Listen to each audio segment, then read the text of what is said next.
jinsiy aloqani qachon sifatli bo'ladi deganda masalani kengroq olish kerakda. Birinchidan umuman bir butun aloqani qachon sifatli bo'ladi deb hisoblash kerakda. Buning uchun er xotin bir-birini sevish kerak va er xotin buni ikkalasi bu jarayonga rozi bo'lish kerak.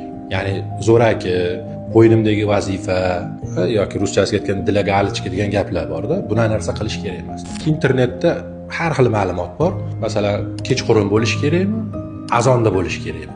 Shaxsan o'zim tungi bo'lishni tarafdorman. Agar orom olish bo'lsa va organizm, vujud dam olish kerak bo'lsa, kimdir masalan melatonin garmoni bilan, uyqu garmoni bilan baholab turib, tongga yaqin yaxshi bo'ladi deydi. Men institut bilimiga, ilmga asoslangan holatda tungisini yaxshi deyman.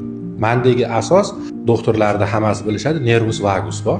Nervus vagus hazm, boshqa fikrlash sistemalarini hammasini tormozlaydi. Kechqurun 10 da aktivlashadi.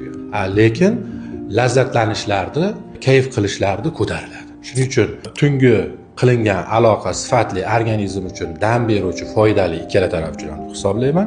Farzand uchun harakat qilayotgan juftliklarga tavsiyam buni ertalabki 5 dan keyingi ko'chirishlari.